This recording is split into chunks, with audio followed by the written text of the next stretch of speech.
They called themselves Deathworlders. Until humans showed them what survival really means, they thought they understood Deathworlds. In the great spiral of the Orion Arm, civilizations rose and fell like sparks in a cosmic storm. Among them, the Concord of sapient species stood as the ultimate authority, an alliance of hundreds of advanced races, each bringing their own strengths, histories, and perspectives into a unified galactic order. They categorized everything: planets, ecosystems, species. Order was their religion, classification their greatest tool, and among their classifications, none was more feared or more respected than Deathworlders. A Deathworld, by Concord standards, was a planet where life evolved under extreme, relentless conditions: crushing gravity, volatile climates, aggressive ecosystems, or lethal environmental factors. Species born there were hardened, resilient, and often dangerously unpredictable. They were rare, and when discovered, carefully monitored. There were only 7 known Deathworlder species in the Concord. The Cathari came from a world of acid oceans and electrical storms, their chitinous bodies resistant to chemical corrosion, and their nervous systems able to harness lightning. The Vraks emerged from a high-gravity planet where every step required immense force, their dense musculature making them walking engines of destruction. The Scylla thrived in a toxic atmosphere filled with neurotoxic spores, evolving immunity that made them terrifyingly resistant to biological weapons. Each Deathworlder species had earned its place in the Concord through both fear and necessity. They were soldiers, explorers, enforcers, the edge of the blade when diplomacy failed, and they believed they were alone in that category until the signal came. It was first detected by a long-range probe at the outer fringes of an unremarkable yellow star system. The probe transmitted fragments of electromagnetic noise, structured, repeating patterns unmistakably artificial. A civilization. The system was cataloged as Sol. The third planet, designated Sol 3, showed signs of industrialization, orbital debris, radio transmissions, and atmospheric pollutants. Primitive, by Concord standards, but something else caught their attention. The planet's classification. Impossible, whispered analyst Taryn, her translucent tendrils dimming in disbelief as she reviewed the data for the 10th time. Confirm the readings, ordered High Evaluator Corin of the Vraks, his massive frame looming over the holographic display. They are confirmed, Taryn replied. Surface gravity. 1 standard G, acceptable. Atmospheric composition, nitrogen-oxygen, moderate. Temperature range, extreme fluctuations, but within survivable parameters. Corin's eyes narrowed. Then why is it flagged? Taryn hesitated. Because, she said slowly, the biosphere is hostile. The display shifted, showing images gathered from orbital scans. Vast oceans teeming with predators. Dense forests filled with venomous organisms. Arid deserts where temperatures could melt equipment. Frozen poles where life still clung stubbornly to existence. Over 90% of native species possess natural weaponry, Taryn continued. Venom, claws, camouflage, pack-hunting behaviors. Even the plant life shows defensive adaptations. Toxins, spines, parasitic mechanisms. Corin leaned closer. And the dominant species? Taryn paused again. That's the anomaly. The image changed. A bipedal figure, fragile looking, no claws, no fangs, no obvious armor. Designation, human, she said. They lack natural weaponry. No venom, no natural armor. Moderate strength compared to local fauna. By all metrics, they should not be apex predators, Corin snorted. Then they are not. Taryn's tendrils curled tighter. They are. Silence fell over the chamber. How? Corin demanded. They use tools, she said. Advanced ones. They compensate for physical limitations with technology. But more concerning is their behavioral profile. The display filled with rapid sequences, humans hunting, building, fighting, exploring. They cooperate in large numbers. They adapt quickly to environmental threats. They show high levels of aggression when threatened, and even when not. Corin's voice dropped. Define aggression. Terran brought up another set of data. They engage in intraspecies conflict on a global scale. Their history is filled with wars, some of which resulted in millions of deaths. Corin's eyes widened slightly. Even for a Deathworlder, that was excessive. And yet, Terran continued, they also display empathy, altruism, and cooperation, often simultaneously. That is contradictory. Yes, she said quietly. It is. The chamber fell into uneasy silence. Finally, Corin spoke. Send a contact vessel, he ordered. We will evaluate this species directly. The exploration vessel, Ascendant's Reach, slipped silently into Sol's orbit. It carried a small delegation, representatives from 3 Deathworlder species, along with scientific observers and diplomatic personnel. Commander Rethka of the Cathari led the mission. Her exoskeleton crackled faintly with stored electrical energy, her compound eyes scanning every detail of the blue planet below. It looks peaceful, murmured Silith Envoy Vel, their voice a soft hiss. Appearances. Deceive, Rethka replied. Vrax warrior. Corin stood beside them, arms crossed. We will know soon enough. The ship deployed stealth probes, gathering real-time data. Cities, millions of them, networks of light stretching across continents, machines in the skies, warships in the oceans. They are more advanced than initial readings suggested, Vel noted. Rethka nodded, and yet still primitive compared to us. Should we initiate contact? Asked one of the observers. Rethka hesitated. No, she said. Not yet. We observe first. They didn't have to wait long. Within hours, the probes detected something unexpected, a human spacecraft.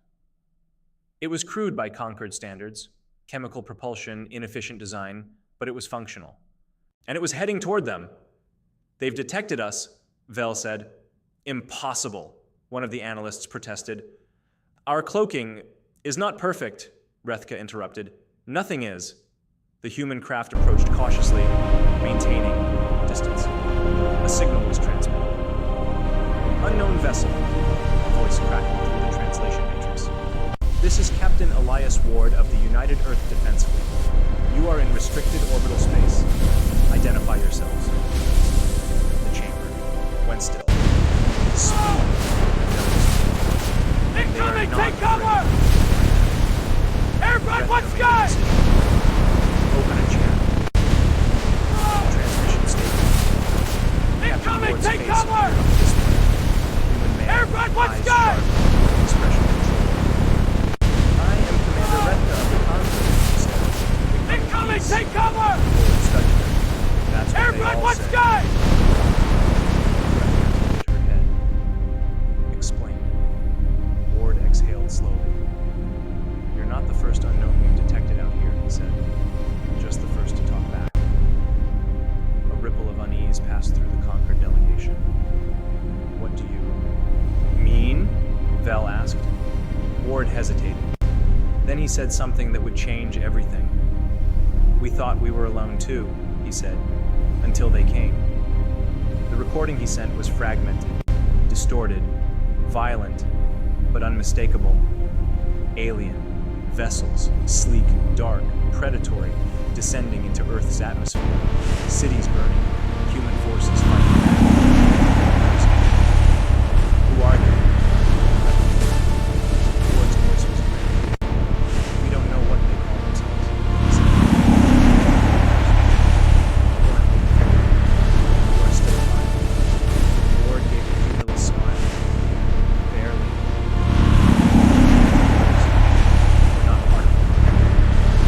That alone was alarming, but what followed was worse. They don't communicate.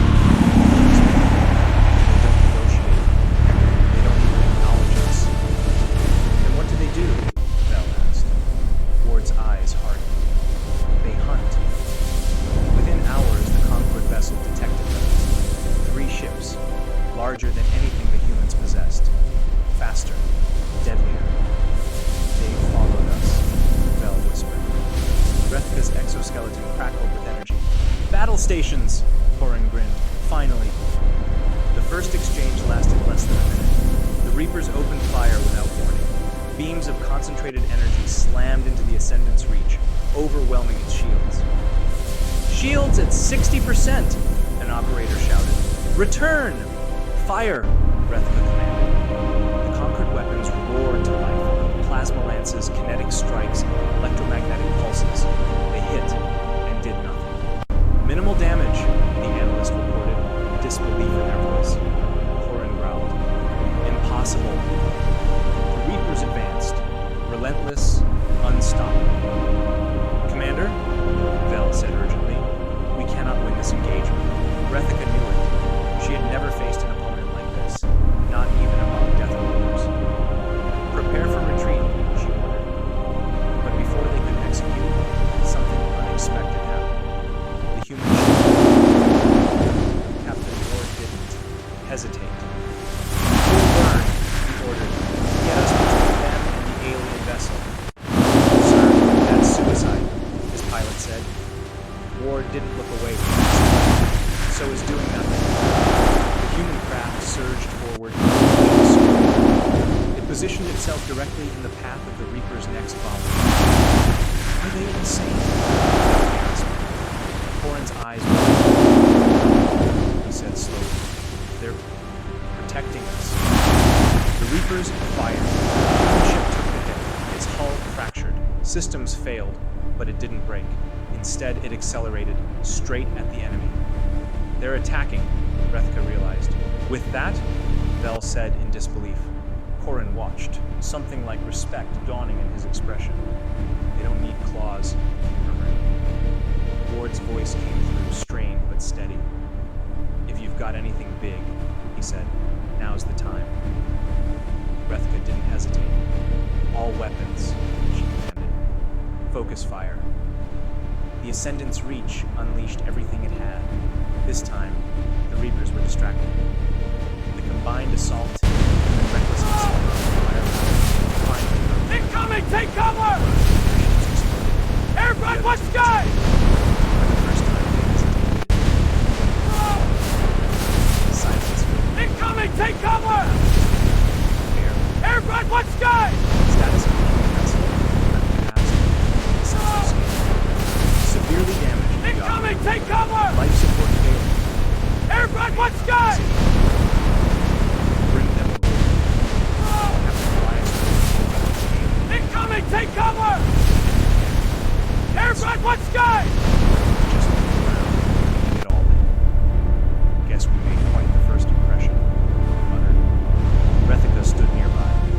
You saved us, she said. Ward shrugged weakly. Seemed like the right thing to do.